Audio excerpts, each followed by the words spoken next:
After winning the amazing race, Kim and I realized that we could win at anything as long as we work together. Now, we want to unlock that win at anything potential in you. Chip and I are so inspired by promoting happy, healthy, and thriving relationships. Oh, you can't be sounding all coquettish, girl. You know how you expect me to concentrate on anything, but you know what? You're so cute. Welcome to this episode of My Queen and I. How are you doing today, Miss Lovely? I am doing wonderful today. How are you? Kim, it's like every time I ask you that question, you're always doing well. And even if I thought you were telling a fib, you're looking so doggone good, I couldn't argue with you. Well, I'm doing good because I got up and I exercised. So I'm proud of myself. I got up and worked out. So... Wait, but what I'm trying to wonder, are you saying that because you're happy with yourself, or you trying to put me down because I didn't? I'm not saying. Okay, we're supposed to edify and encourage here. Hey, Kim, it is really great when we have some people on our show who we're super excited. I mean, I think these are the first people that as soon as we heard about them, we've been talking about them ever since, excited. Absolutely. And it's just really been, anyway, why don't I stop talking so much and why don't we bring our wonderful couple on? Oh my God. And their voice is so needed. We need to hear from them. There is so many people in this society. They're going to be so excited because I believe they're going to learn a lot. It's going to be a special treat. Right. So without any more waiting and without hearing me gnaw on and on, let's welcome Lamar and Dale. How are you? It's so fantastic to see you guys.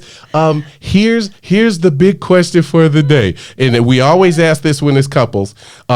How did you guys meet, and where did you meet? So we've been together for about 8 years, and we met online, a dating app. It was a gay social dating app, and that's kind of where it started 8 years ago. We chatted a little bit on the app, and then we met at an Irish bar for some beers and some eats, and got acquainted. And I knew right away this is a special guy. Wow! So how long, Lamar? How long had you been searching on that social app before you found Dale? Approximately. Back in 2010, apps were pretty new with the iPhone coming out and the iPhone being new. So it was a new app. I had just moved to DC, probably a year before that. So it was just really, still on the early stages of, it wasn't like online, like logging into computer dating, because I'd done my fair share of Match.com and things like that. But this was pretty new that you could just pick your phone up and, location based and meet people that were around you. Wow. So you, within a year, you on the dating app, you found your mate. Give or take, yeah. Yeah, right around a year. How about you, Dale? It was about 2 years. 2 years. Awesome. I noticed you two don't want to give me any numbers. I mean, how many people did you have to see or, just talk to, not necessarily date, but how many did you have to go through before you found out that each one was the one? So I think it's a little bit different than like Match.com, because you can look at all these different profiles that are out there. But with a gay social app that's there, it wasn't just that I was necessarily looking for the one. You might be looking for friends because you're new to the area. So you want somebody that's interested in football. So I've met friends up there that I met when I first moved here that I could go on Sundays and watch football games with, or there's people that have the same interests as you. So you really just met people and you look for a friendship first, and it kind of blossoms into something else. Wow. I guess nowadays it would be pretty difficult to meet people in a more optimal way than online, right? For anybody that hasn't tried it, I'm sort of an advocate because, the old-fashioned ways are still fine. Going to bars, going to parties, through your friends, through your church. But going good Lord, you go on these apps, and there may be hundreds of people, and it may, there's sort of an impersonal quality to it as you're looking through all these hundreds of people, but you can, of course, sort of zero in on characteristics that you like and personality that you see coming across in the profile, and you can chat in a way that's like not right face to face, and it's not maybe as judgy as meeting someone face to face. And I don't know, I just think it's a very efficient way to find someone who matches your interests. Right. Hey, you guys, question here. I want you both to answer. How old were you when you realized you were gay? For me, I think I knew something was different when I was a child.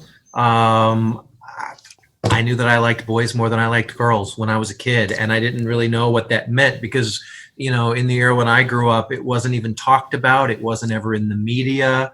I knew there was something wrong or different about it, but it wasn't until I was up in like high school that I kind of put it together, and was kind of in the closet for a long time until I got older and was more comfortable coming out.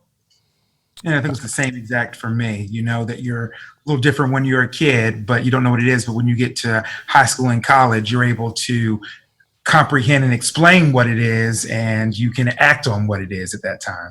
Mm-hmm. Right. So who did you come out to? Did you talk to family first, or was it friends that you confided in? For me, it was friends first. It was much easier to tell them. And then I reached a point in my life where I said, every person that I meet, moving forward is going to know this is who I am when I first meet them. It's not going to be me having to constantly, quote unquote, come out of the closet every time you meet somebody new. It's going to be like, this is who I am. And that's how it's going to be. Right. Now, I hate as a black man when someone comes to me and says, or says about any other black person, oh my God, you speak so well. That's like crazy sounding to me.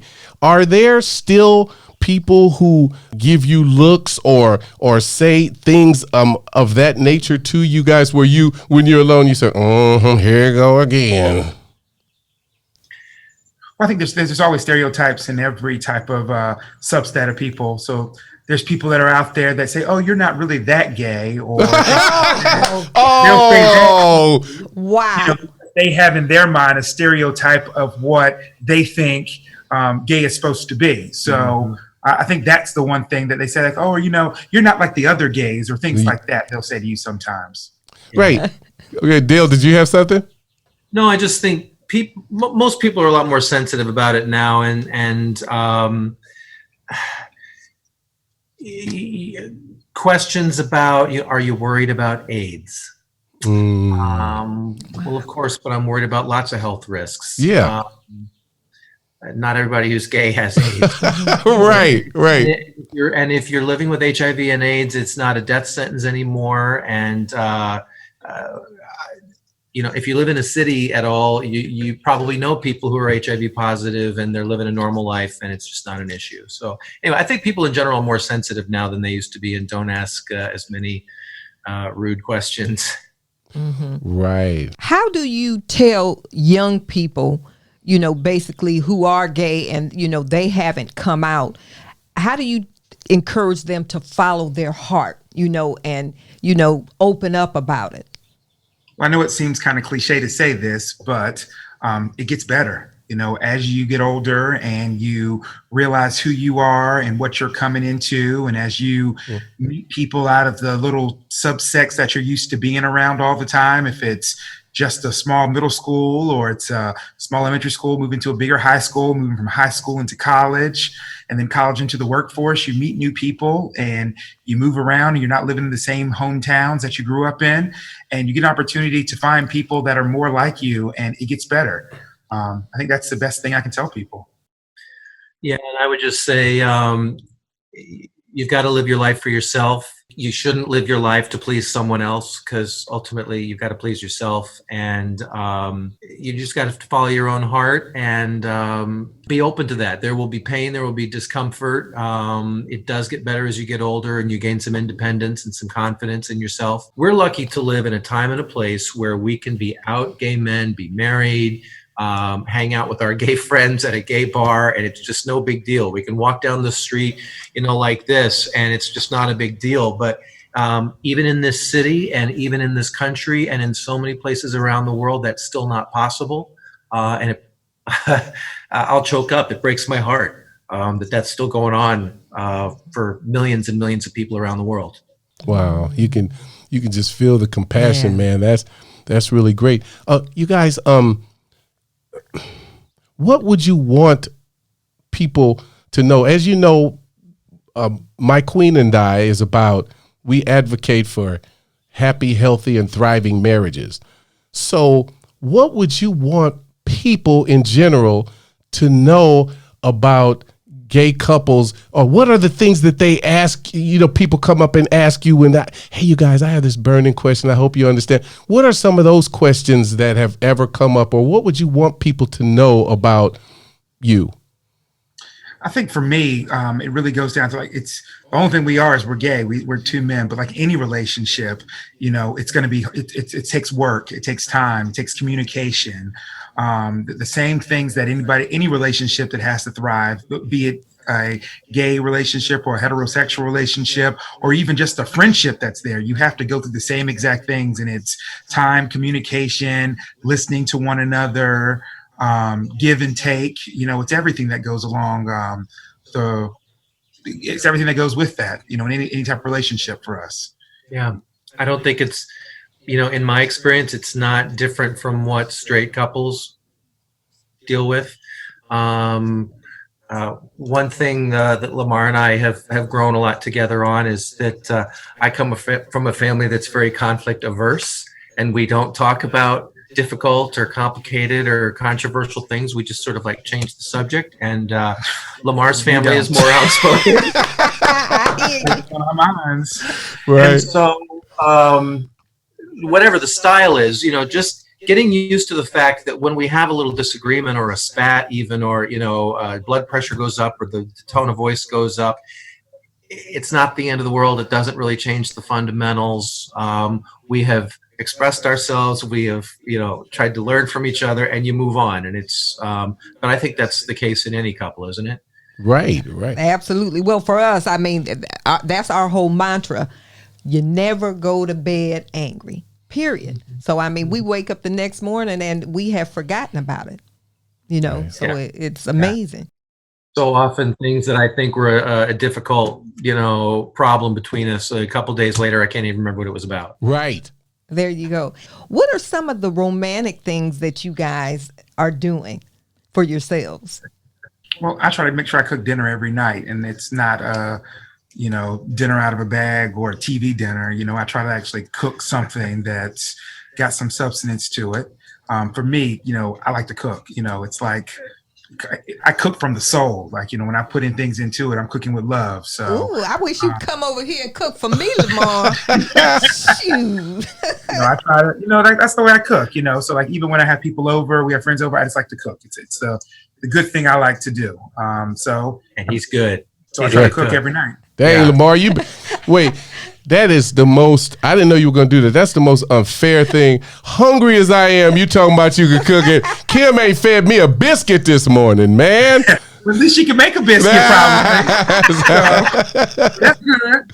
Hey, guy, wait, we're switching from that lighthearted thing to, I have to ask you this question because I know you both grew up in the church. What is your relationship with the Lord? Well, I do believe in God, and I believe in the Lord, and I did go to church growing up. I spent every Sunday, almost every Friday night for choir rehearsal in church, sometimes Saturdays in church.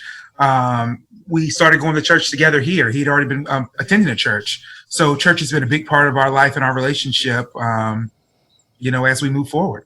Mm-hmm. But any pushback, I guess?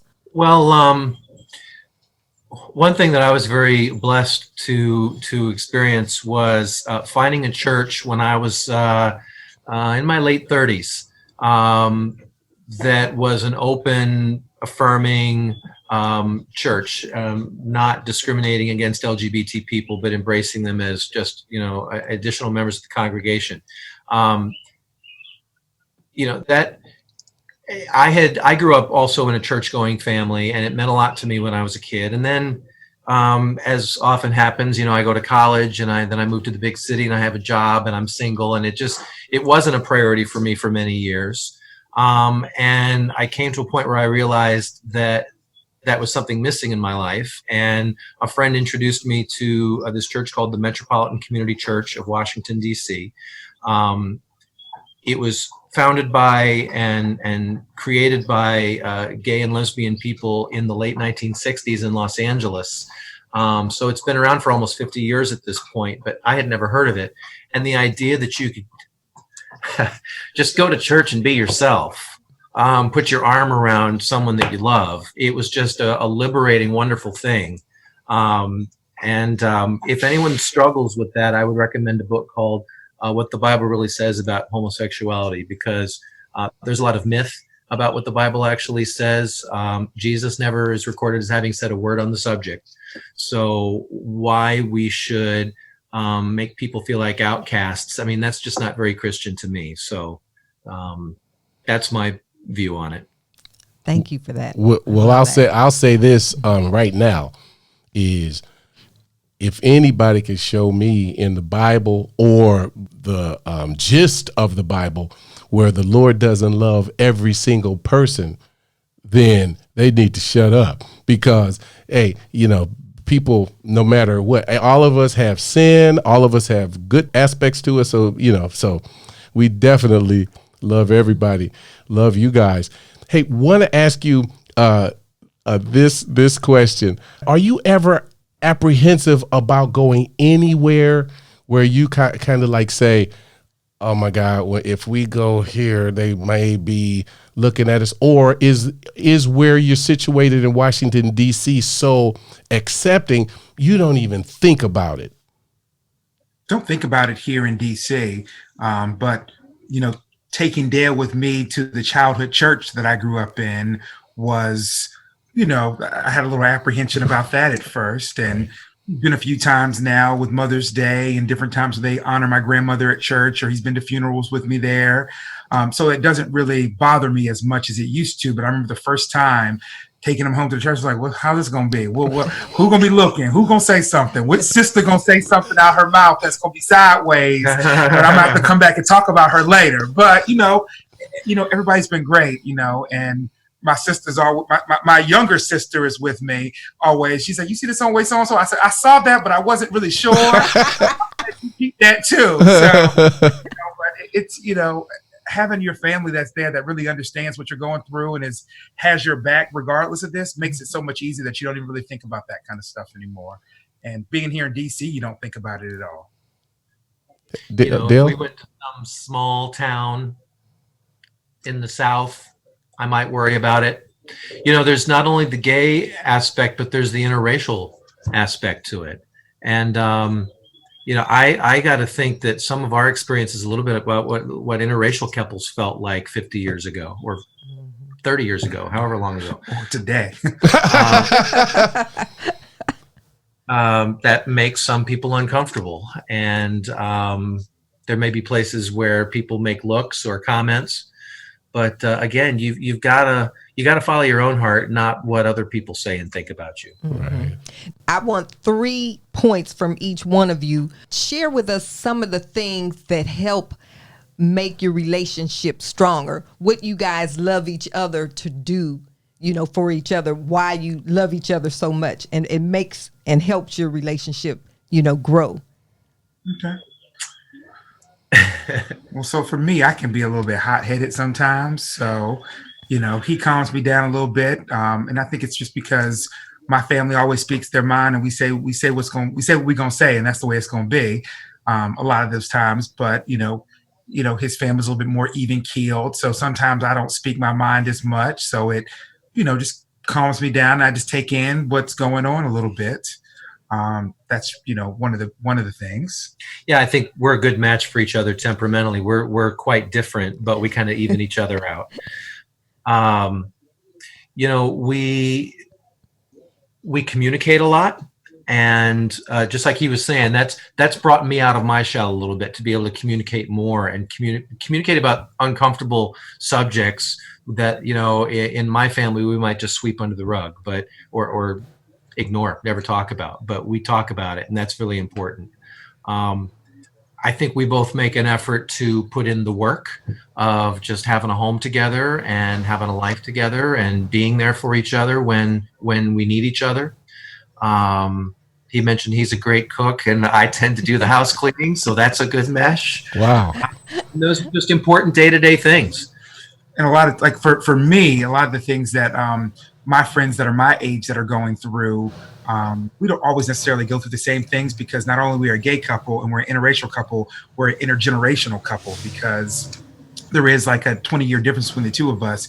So we're at different points in our lives where my friends are building things together, where they're going out and they're buying houses, and we have to save for this because they're at the same point in their life. We're not there, where it's a little bit different for us because he already had this house for 20 years and it's me moving into it. But then it's him having to make the adjustment because there's things that I want to do that, per se, my friends are going through, like they're remodeling kitchens or they're buying new things for their house, and he has a house full of stuff. And I'm like, well, I want to put my spin on this. This was your house. It's our house now. Right. So we got to figure a way that we both can make things work together. And, he's been great. And, I pushed, and he pushed back. So,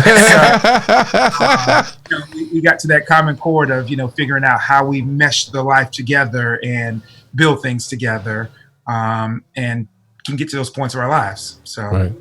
Oh my God. I have one I just thought of. And this warning, may be the stupidest question you guys have heard in a long time. But Kim seems to think that in every relationship, there has to be a male type figure and, or a dominant figure or whatever, and a less dominant. Kim feels that. I don't know. So I'm saying, Kim, I don't know. So you guys tell me, is it too stupid to answer, Lamar, or do you know what I'm talking about? This borders on being one of those obnoxious questions. Right, I told you. In a gay couple, who's the man and who's the woman? That's just like. No. I told you. Well, I gave you an opportunity to come up with it, and you didn't, so I had to. So it's funny. It's funny because, like, I think we each have our different things that we're dominant on in certain aspects of certain things when it comes to it. I care more about the house and making sure the house is ready to go, and there's certain things in the house. He likes to go in the backyard and tend to the garden and like plant the plants and stuff. I'm not trying to do that. But there's different things where when it comes to money, I think we both have that aspect of it where we both work together with that. It's not like one has the money and one just sits here and it's like, okay, you pay the bills, I'm good. No, right. We both want to know what's going on. Mm-hmm. How we provide for our household and for our family. So, you guys, I really want you to think about this. Is there, Lamar, Dale, anything you think it would be helpful to our audience for happy, healthy and thriving marriages from the gay perspective that you should bless people with right now? Just be open to it. Be open to something different. One thing that always strikes me is how often you see couples and from the outside you look at them and you go like, why are they together? Right? They don't seem like a match. Like, do we look like someone you would just assume is a match? Maybe not, although I think we are, we look great together. Yep. Just be open to it. And I keep repeating, follow your heart and don't get so wrapped up in some philosophy or religion or some structure that tells you what you have to be. Be who you want to be. And then find someone who will let you be who you want to be, and enrich your life. That's what it means to me. And for me, I think it's you have to create your own fairy tale. I know people have these fairy tale relationships of what it's supposed to be like or what they think they want, but you can still have your own fairy tale. You just have to create it into what you want it to be. And I think that's what it really comes down to. You talked about when you guys came out, what advice would you give to somebody if they are right there at the, not the discovery point, but where, man, they want control of their life. They're tired of hiding. They're tired of hiding their gayness, and they want, what advice would you give to them? Take your time, and just when it's right for you, just do it. It'll all fall into place. It always does. You're gonna meet new people. You're gonna start going new places. World opens up to you that you didn't have before, and you just take it and run with it and enjoy every second of it. That's what I would say. I read a clever thing once that said the word fear could be like an acronym that means false events appearing real. And so many of the things that we're afraid of are things that we've made up in our minds about the worst possible consequences. For many years, I was afraid that if I came out to my family, that they were going to disown me, or that they wouldn't be comfortable around me at the holidays or stuff like that. And that just wasn't the case. And as soon as I did the thing and spoke openly about it and received a loving response back, it just made it all that fear went away. Yeah, so if you you're were free. It freed you. You shall set you free. So if you're afraid of taking that step, like Lamar said, take your time. You don't, hopefully you don't have to be rushed into something. And just do it when it's right for you. And trust that either your family is still going to love you, even if they don't understand it, right? If they've got to grapple with it, they still love you. Or if they don't really love you because they're so wrapped up in their own beliefs that that's more important to them than you are, then, you got to take that into consideration too and live your own life. Wow. And like I said, to be honest with you, you really don't have to grapple anything. Just be who you are. Like, I always say this all the time, straight people don't have to quote unquote come out of the closet and say, oh, I'm straight, by the way. It's you just do who you're going to be. Just be who you're going to be and live your life and take it for what it's going to be, and everything will fall into place. Amen. Well, I want to thank you so much, you all. And this was an awesome and insightful interview, and I appreciate you guys. And we will let you know when this is available so you all can see it, and hopefully you'll tell a lot of people to watch it, because we really plan to grow My Queen and I, so people, and we see all relationships and all marriages can prosper from learning about happy, healthy, and thriving techniques. Amen? Amen. Well, thank you guys so much. Thank you guys. Thank you so much. Kim, can you believe it? I mean, the honesty that they had, you could see the love that they have for each other. But one of the things that really stood out to me, these two guys are not victims. No. I was thinking that they would have that they were castigated a lot, and but yeah, they let me know in no uncertain terms that people do give looks or whatever, but they're like, who cares? No, they didn't allow that to define them and yes. who they are. Yes, their happiness and their love for each other defines them.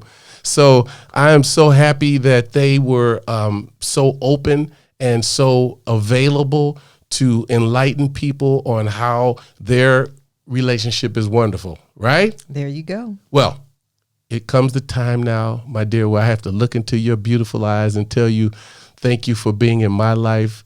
Thank you for enriching it so much. Thank you for being my queen. And I want to say to you out there, if you make her the queen of your life, you'll experience a little bit of heaven every day on earth. Thank you, guys. Love you.